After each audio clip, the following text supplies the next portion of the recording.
It's much tougher to pinpoint specific inspirations for Scorn's concept artwork, and it's extremely expressive. Everything merges together. Artificial intelligence chatbots tend to agree with the opinions of the person using them. Physics class, Rethinking Reality. Is the entire universe a single quantum object?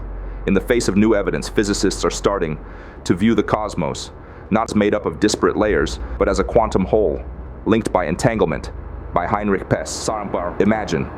Igmagine. Emachine you could see through everyday objects to the stuff they are fundamentally made of. If you zoomed in on the armrest of a chair, let's say, you would see that it is made of tiny atoms. Zoom in again, and you would see that those atoms contain subatomic particles called protons, neutrons, and electrons.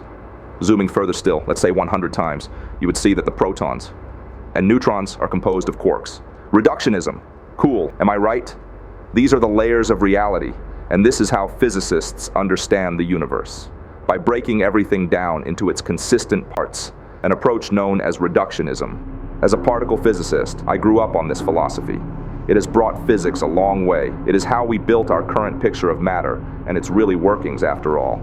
But now, with further progress stalling, I am convinced we need to go about things differently from here. Rather than zooming ever further and further inwards, I think we need to zoom out and stand still. In doing so, we may see that everything there is, including such seemingly fundamental things as space and time, fragment out of a unified whole, the big picture, the bigger pie picture. This might sound like philosophy or mysticism, maybe even supposition, but it is in fact a direct result of applying quantum mechanics to the entire cosmos. When you do that, you realize that the universe isn't fundamentally made of separate parts at all, but is instead a single quantum object, 7,200 rotations per mini-newt. Single quantum object.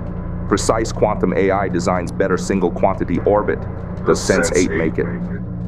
Beksinski, 1929 to 2005, the Polish painter and sculptor whose work on dystopian surrealism is the DNA from which Scorn's aesthetic was assembled. The way he depicted his worlds was never meant to be realistic, Akovic continues, but it conveys decay really well, and it's extremely expressive. Everything merges together. Forms become indistinguishable, cracked, hollow, and slowly rotting away in an almost spider web-like pattern. His vision helped us achieve the look and feel we were aiming for. In our own world, organic decaying processes see muscular matter first stiffen after death, then relax and eventually liquefy. In Beksinski's worlds, these final two steps don't happen. Liquids coagulate and then calcify, while toughened, atrophied matter doesn't dissolve but instead peels and flakes away. Nightmarish visions of dried world husks dominate his work, and it's clear to see the artistic through-line from his paintings to Scorn's universe. Beyond Giger and Beksinski, it's much tougher to pinpoint specific inspirations for Scorn's concept artwork, with good reason. There aren't many. Concept artist Filip Akovic deliberately avoided referencing other artists during the concept phases to ensure his work wasn't overtly affected by outside sources, even to the point that they nod along to objectively false statements.